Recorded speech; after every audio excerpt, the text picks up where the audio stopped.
in the day with a presentation from the Eastgate representatives. Joe and Trish, you want to take over? For those of you who don't know me, I'm Joey Kemp. I'm the transportation planner. I know I've met pretty much everybody in here, just in case. Today I'm going to be going over our fiscal year 2026 through 2029 transportation improvement program. For those of you who don't know, we have to pretty much redo our whole document every 2 years to cover a span of at least 3 years.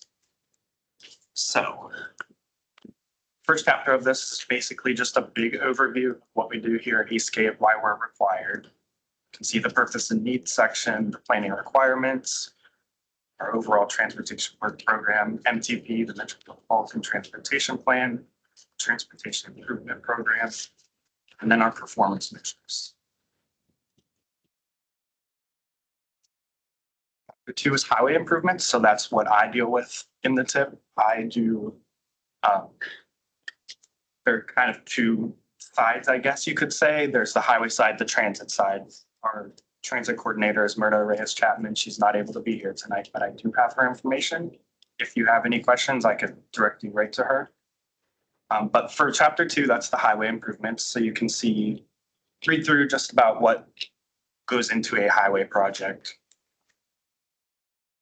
The priority procedures, the evaluation criteria for projects, and basically what a statewide line item is, which we went over during our public meeting. But for those who don't know, that is basically just a bigger project that the state takes on rather than individual communities. So our fiscally constrained projects are the individual communities projects that they kind of administer on their own with the assistance of ODOT, versus statewide line items are state administered with the assistance of the community. Table 3 is our sold projects within the past 2 years. So that's from July of 23 to June 30th of this year. So we're still working on getting some of these sold. Feel free to look through those projects, see what has been sold, what's expected to be sold by the end of this fiscal year. We're working with the communities who still have outstanding projects to motivate them to get them done or move them to next fiscal year. Pretty much, we're expected that what's in these tables is what's going to happen this fiscal year. Our project listings. So we do have 169 projects that require federal funding on both highway and transit side. 141 of those were highway projects and 28 are transit projects, totaling about $527 million. Now that's a high number, but we do have some major highway reconstruction coming in the near future. I believe it starts this coming fiscal year. That's going to encompass I-80 from the Turnpike interchange to the 680 11 interchange. And then it'll follow 680 in different phases all the way down to the Turnpike. That's an ODOT project that they're giving us, I think it's just under $200 million to completely reconstruct these highways so that they're up to par. That's a very big thing from ODOT to come in our valley and redo our highways so that we have nice, smooth highways. Chapter 3 is the transit chapter. That's what Myrna put together. So you can see her transit projects are the ones with the purple headers in the document. And I'll show you where to get to the document in a little bit. But you can see her WRTA funds, 5307 funds. I can never remember the numbers. And then our financial capacity tables are also listed in the TIP document that we're going through. So that just kind of keeps us in check, lets us know this is what you have planned out for these years. This is your balance for these years. And then this is what your budget is. So that's how we keep ourselves in check, what to know for future funding. And there's one for highway, one for transit. Performance measures. So this is kind of basically how we can track how well we're doing. You can see this tiny green table that is our baseline for the fatalities and serious injury accidents, and then our target. And then through this gray table on the right, you can see how we meet up with our 2-year targets and our 4-year targets for each type of PM2 and PM3. We went through the performance measure tables and kind of broke them out into different categories. So there are safety projects that we kind of highlight in one table. Pavement and bridge condition projects are in a separate table, and then travel time and emission reduction projects are in a separate table. So we just kind of categorize them into specific tables. So if you're looking for a specific type of project, you can flip to that table and find a specific project. Now, where you can find the full document. Obviously, we have physical copies available if you'd like one. I'll just run and print them off if you need, just let me know.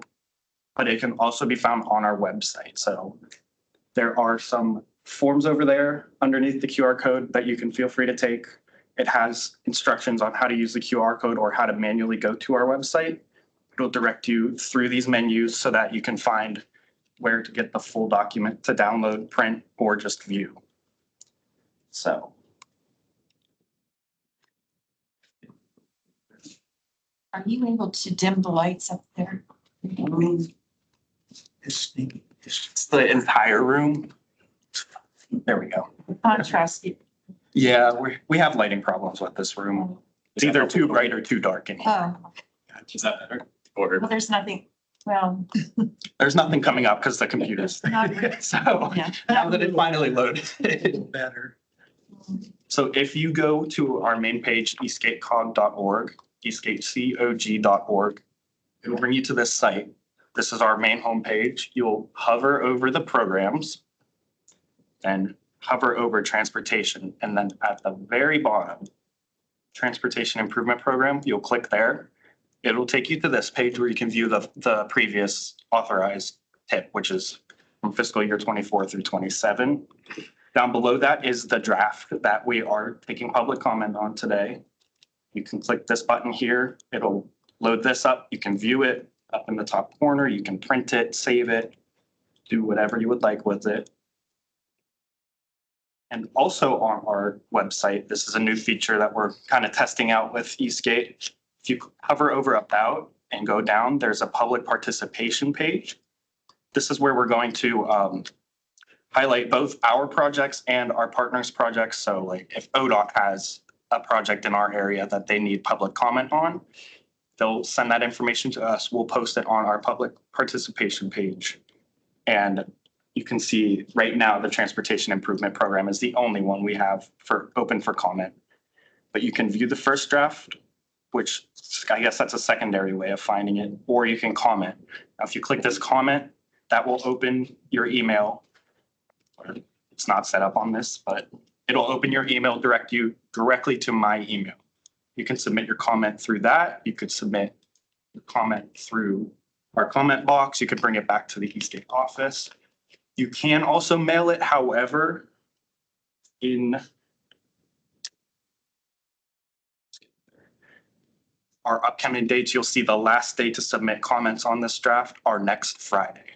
So we highly recommend that you don't send it through the mail at this point, as we cannot guarantee it will get to us by that day. We would prefer you to email it or call in. I'll put my number up here in a second. You could call, leave your comment. But some other dates to remember: the final tip document after comments are addressed will be submitted to the U.S. Department of Transportation on April 30th of this year. July 1st is when you can expect to see the full approved document on our website and on our partners' websites. And then here's my phone number, email, and title, just in case you need it. With that, I'll take any questions. Or if you don't have any questions, I'll just pass it over to Tricia. The local governments that don't get things done, what is the main reason they don't get things done?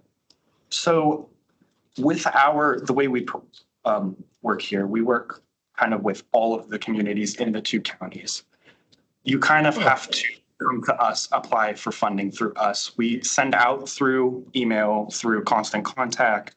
we go to several different events and talk about what we do here, but we don't ask governments to come apply. Like, we just publish it and then whoever submits to us and applies. So a lot of times it's just people not understanding that we have the funding to get out. Jacob, you've got your hand raised online. Hello. As many of you know, my main thing in life is advocating for the Mahoning Greenway of the hike and bike trail that would connect the Akron and Kent Trail to the Newcastle, the Stavage Trail, and just seeing like we can't act like these are normal times. I was always hoping for like progress. We'd move towards it one day, and now I think I'm pretty sure I'm correct about this, but all the active transportation funding has been cut from for the federal packages. So I'm just wondering, and also I worry about WRTA that it's been since 1973 that there's been federal support for public transportation, and I don't even think we could take that for granted anymore. So I'm just wondering if there's a kind of worst case scenario plan of That's so cool. I don't know, just want to toss that out there. But it's Yes. bullshit. So we don't have an exact plan per se. Through talks with local government, state government, we're not really expecting any cuts to our funding programs. Obviously, nothing's crazy. Everything's crazy right now. We can't really expect to not have something happen. So in the case that that does happen, Tony Bernard was there. we'll take it just as it comes. We'll form a plan then. But on our transportation improvement program, we have not heard anything about any cuts through any of our funding programs through this. So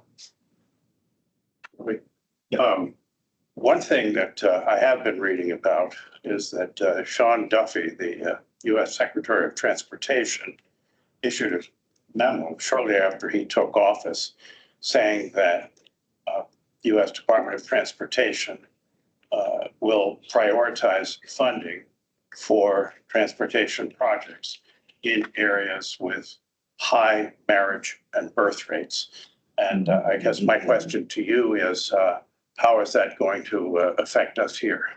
if I'm being honest, this is the first time I've ever heard of that. You did say it. But I'm not doubting it. I'm just saying it's the first time I've heard of it personally. So I can't say how that's going to affect our funding.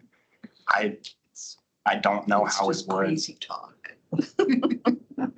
So yeah, if that's going to happen, it hasn't been filtered through to us yet. Not through official channels anyway. No, not through official channels. Yeah, it's all, I've read about it in the New York Times and it's all over other national media. And just Google his name and priority transportation funding for areas with high marriage and birth rates. It'll come right up. You'll get 10 articles, right there. And if you Google that.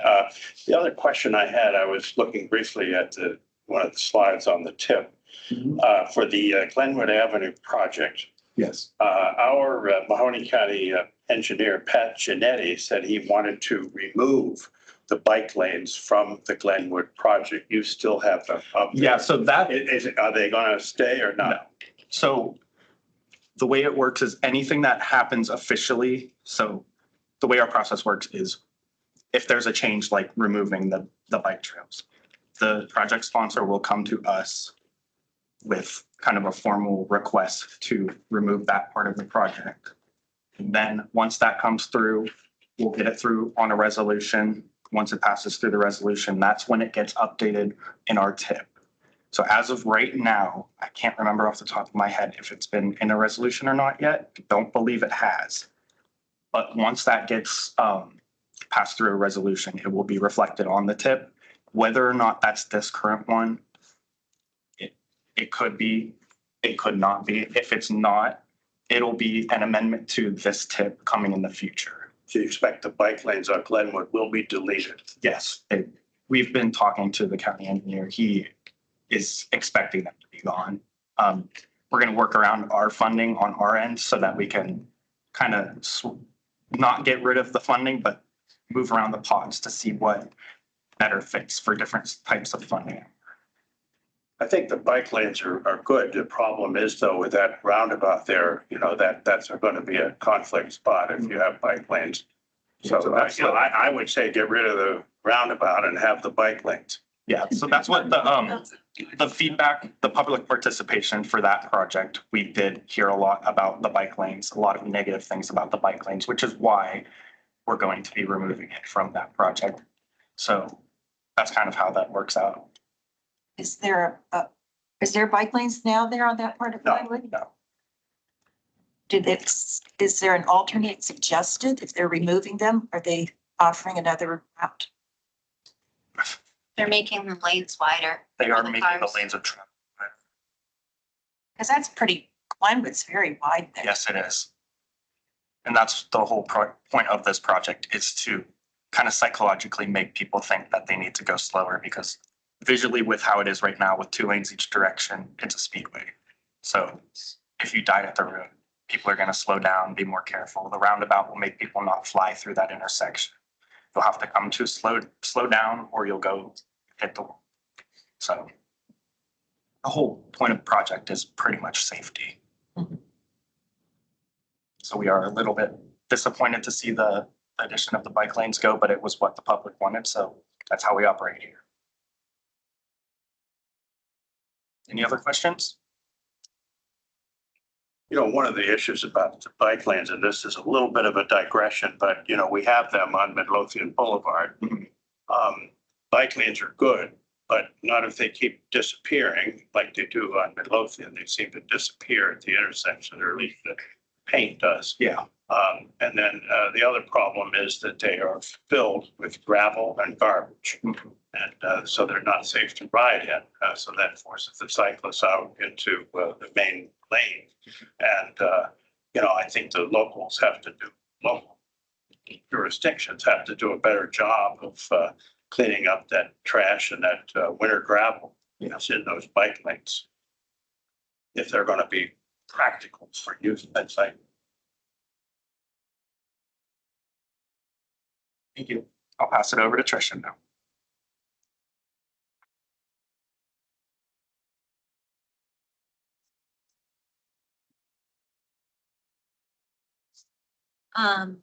So I just wanted to chat a little bit about our Go Ohio commute platform.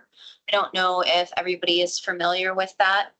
But we have a website, Go Ohio Commute, that you can use to track your modes of travel and your trips.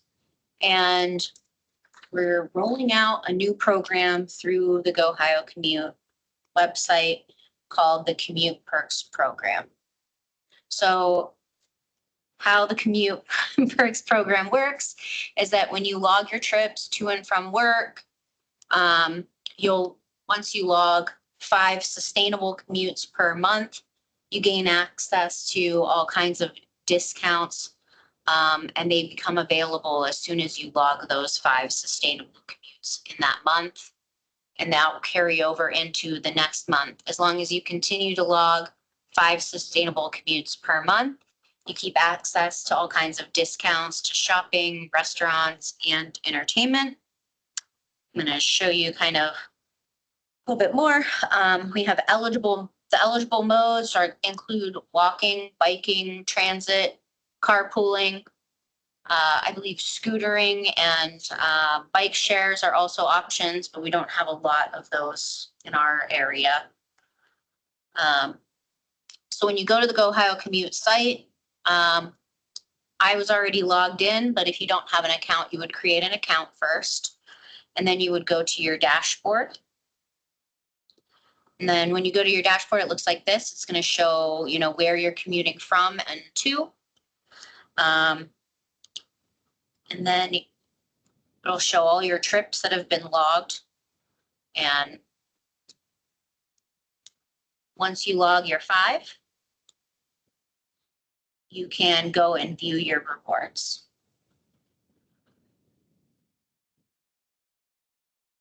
And you'll see that all these different rewards, like some local, some national chains, are available. So for example, because I logged 5 sustainable carpooling trips in the month, I'm able to access and get this discount for Elliott's Garden Center. And you can access as many of these different rewards per month as you like. There's no limit on them once you have logged your sustainable commutes. I don't know if anyone has any questions about that. What are we gathering this data for in general? For the Go How commute? Yeah. I mean, honestly, we're just using it for our data and reporting. Okay.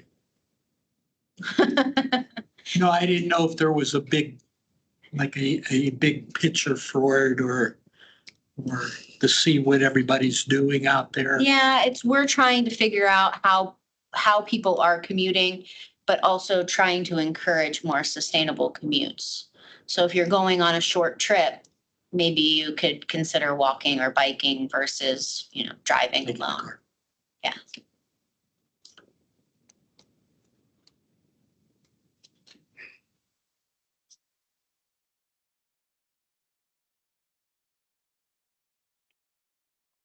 Any other comments?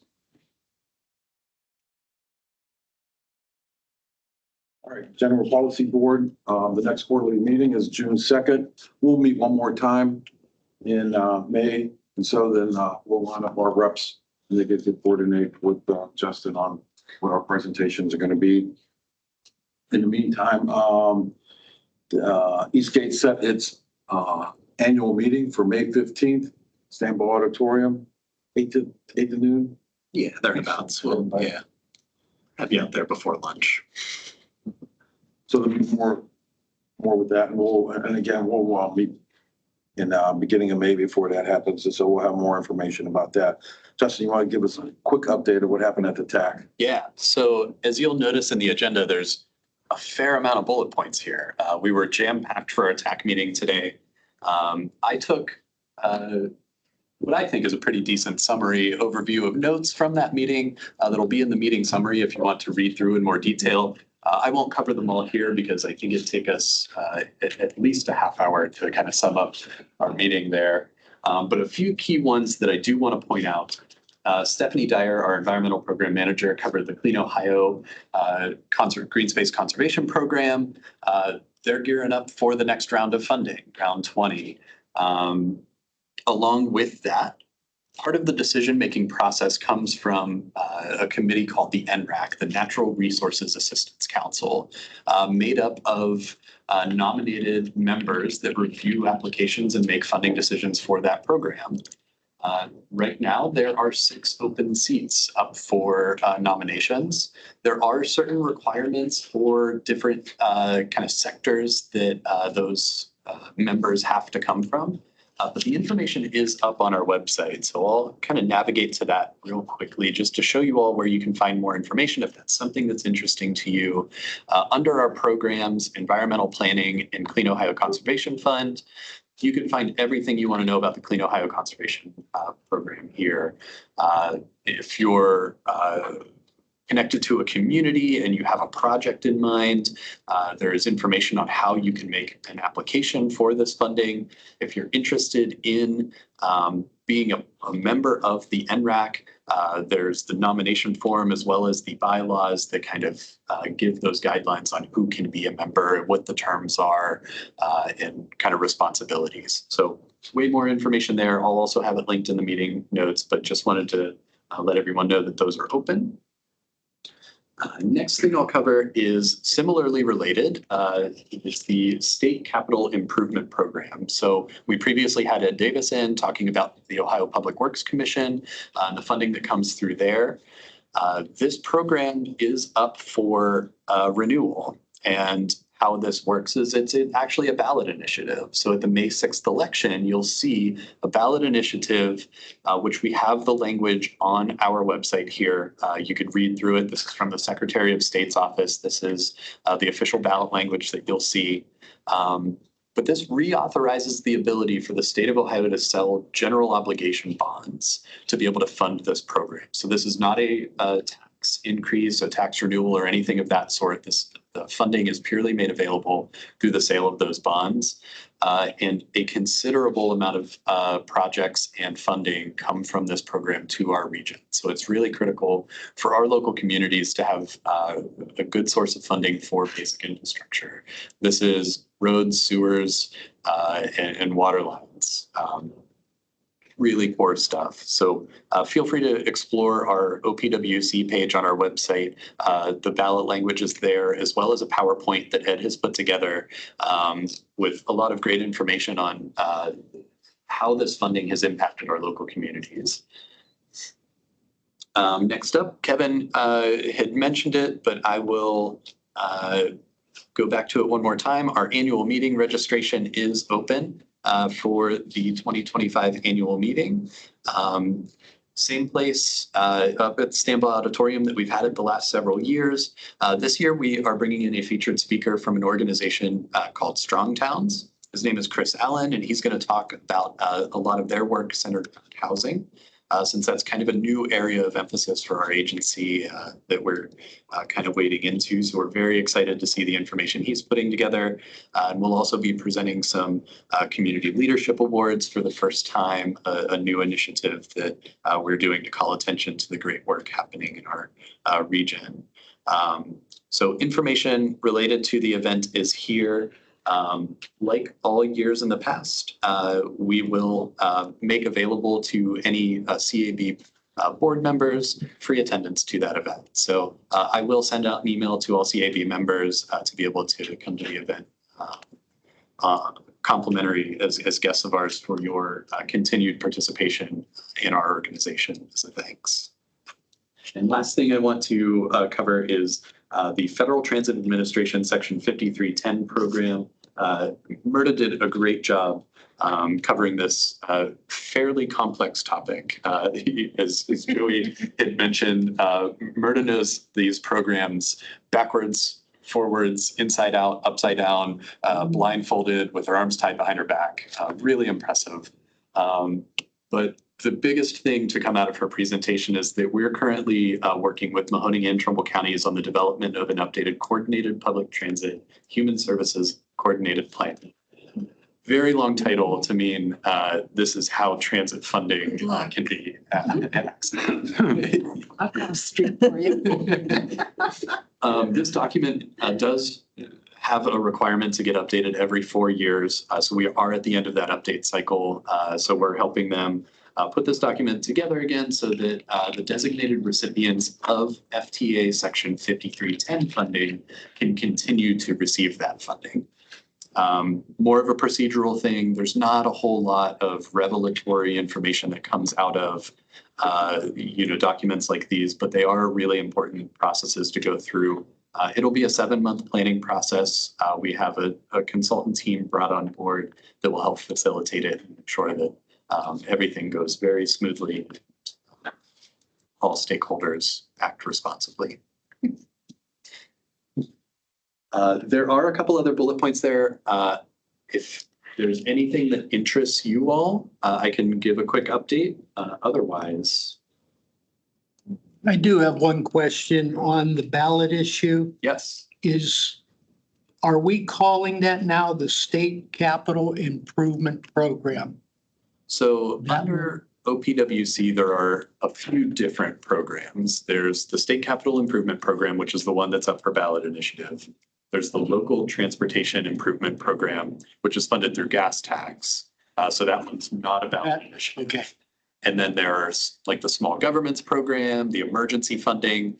Those two are actually smaller subsets of the SCIP funding. So if that ballot initiative does pass, those programs are tied directly into that funding as well. What I'm kind of getting at is I could tell the voters to look for State Capital Improvement Program on the ballot. Yep, absolutely. Okay. Yeah. It'll be issued. Yep. That's what I'd like to be able to have the exact name. Thank you. That was the ballot language that you showed us earlier. Does it say state issue too? That's what it used to be state issued too. I don't. No, that's what you just said. It was state issue too. I don't, Just did. Yeah. I don't know if it says on the, yeah, it may not say here. I think that's the designation that maybe the Board of Elections applies to the Secretary of State's information. Yeah, so if we're promoting it as state issue too, Yeah. the average voter would not make that connection That's there. right. And also, at the last meeting, this one, you're saying renewal, and it's just nothing, it's not a tax renewal, but it's a renewal program, which is, this would be the fourth renewal. There's nothing to indicate that at the beginning of the language that, it's just not voter friendly. You have to do some detective work, yeah. plow through that wordage Certainly, yeah. to understand that. Yeah, it's not funded through taxes, it's funded through bonds. Yeah, but it's the renewal of a 40-year program. Correct. Yes. But For you don't- another you 10 don't- years. You don't get that. You don't get that. You don't get that. No, that's what I'm concerned about. Yeah, yeah.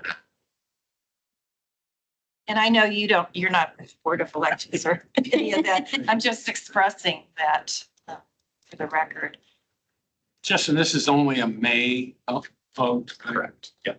So it's on the primary. Guaranteed to have a low turnout. Well, that's, I'm all sure that some conclusions from that statement, you guess, like to identify what non-presidential issues. Else, I feel like that's. It's intense. One day, Unless you read it.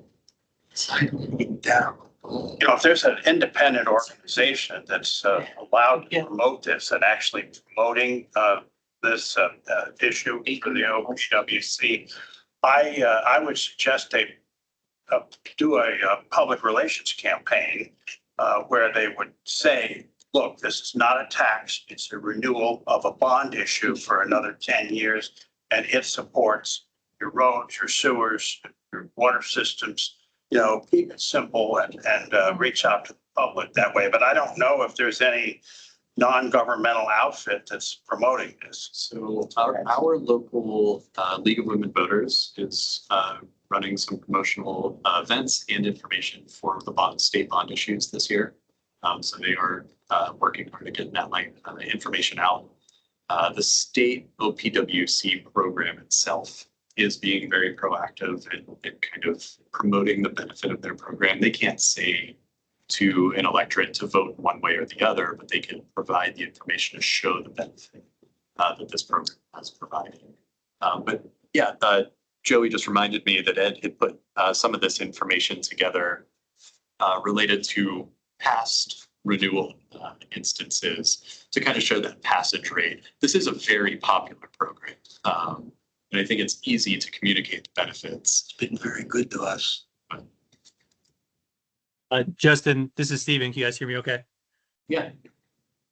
Just wanted to confirm with everybody that it will show up as issue 2 on the ballot. And one thing to point up as you have that slide on there, you'll see those percentages dip on that first and second renewal. Notice those asterisks that are attached to those.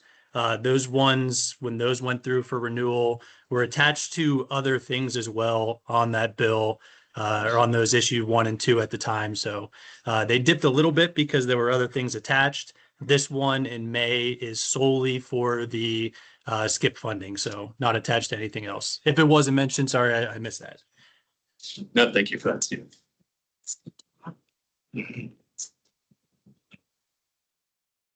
Justin, can you hear me? This is Sarah. I can. All right, yay. Thank you for the mention of the League of Women Voters.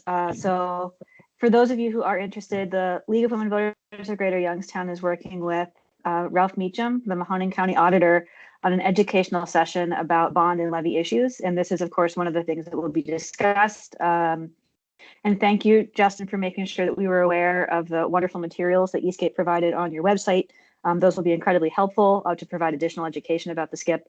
That event is next Tuesday, April the 8th at 6 o'clock at the public library downtown. So all are welcome. If you're interested, or if you know others who are interested in bond and levy issues in general, but also this one in particular, we really encourage folks to attend.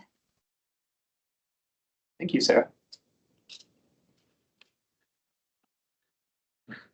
What do you have on our handbook for the group? Yes. So if you all remember, it's been a bit of time since our last meeting, but this project has been kind of a long time coming. I know a lot of you have asked about it, and I've wanted to put something like this together, and we're making progress. Let me find it in our files to show off where we're at.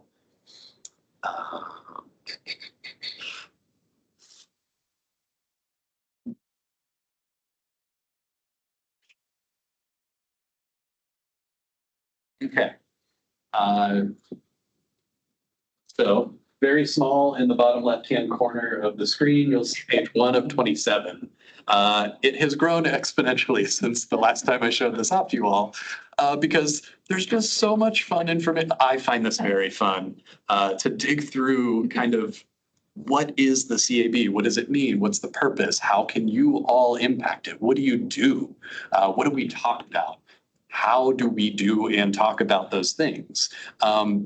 So I've rabbit holed a little bit, but that's kind of where we're at, is all of the content that I think I wanted to cover is in this 27-page document. I will go back through and edit myself and make sure that this is simplified and streamlined. But to show you all, we are at the end of the content here. So in the next couple of months, I expect to have kind of a draft version put together. We'll do a little bit of kind of dressing up of it, so it's not just a plain black and white Word document. And it's very approachable and easy to access and understand. Knows detail what the CAB is, how people can interact and engage with it, what it can do, what powers it has, how we do it. We talked a lot earlier in the or last year about policies and procedures. That information is reflected in here and kind of simplified down a little bit. Talks about process and responsibilities of the different membership levels. So really clarifying a lot of the things that we talk about when we do kind of that first meeting of the year and we go through that quick orientation for any new members that have joined us. But I really want this to be kind of a jumping off point for people to really get engaged with the group and us to really take it to everyone else that hasn't necessarily engaged with the CAB and make them understand kind of what they're missing out on and why they should be engaged. So I'm really excited to get it this far. We've just got a little bit more work to do to kind of pull some strings together, but excited to show off a draft version of this to you, hopefully next month, but I don't know if I'll necessarily commit to that. Will it be getting smaller, Justin, or? Yes, 100% smaller. It may still be multiple pages, but it won't be as dense and heavy. I'll definitely try and lighten it up and simplify to make it easy to chew on. Great, thanks. Yeah. Okay, we have 2 late additions for resolutions, murders. Reading through that. You want to talk quickly about the 7680 repaving project? Yeah, so that 7680 project that's in the second resolution, number 9, that is the same resolution as the last time. We just had to not manipulate, but edit some funding, some years. So it is the same project. Nothing has changed with the project. It's just an update on the funding. We were corrected by ODOT on some of the amounts we had and the correct fiscal years. So that's pretty much it with that resolution.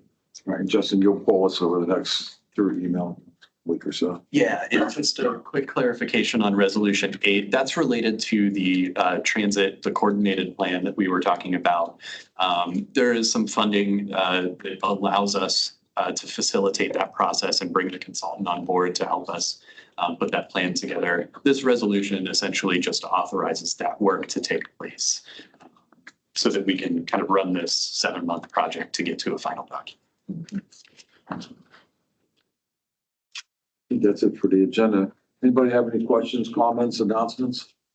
I do just want to add, please take with you a comment form for the tip. Public participation is a big part of it. We have to account for every comment made on our document, so we will get back to you in an email form or call if you prefer. But please take a comment form with you, get it back to us. We really appreciate your comments to us. It's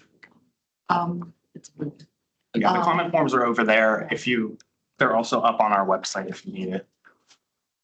If you can, I will forward you a poster of our coming concert on the 25th of April.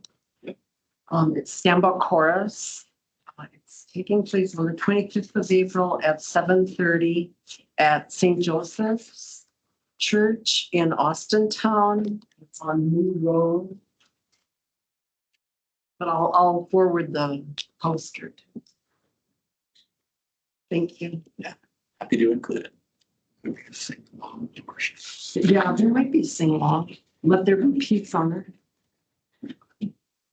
Please. Something we can. Yes, sir.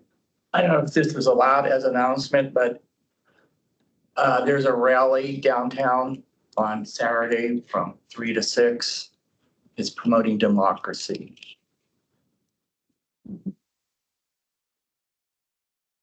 Where? By the courthouses, Mahoney County Courthouse and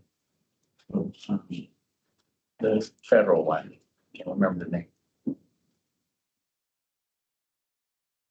Any other comments? You got any? We were adjourned. Thank you, everybody. Thank you.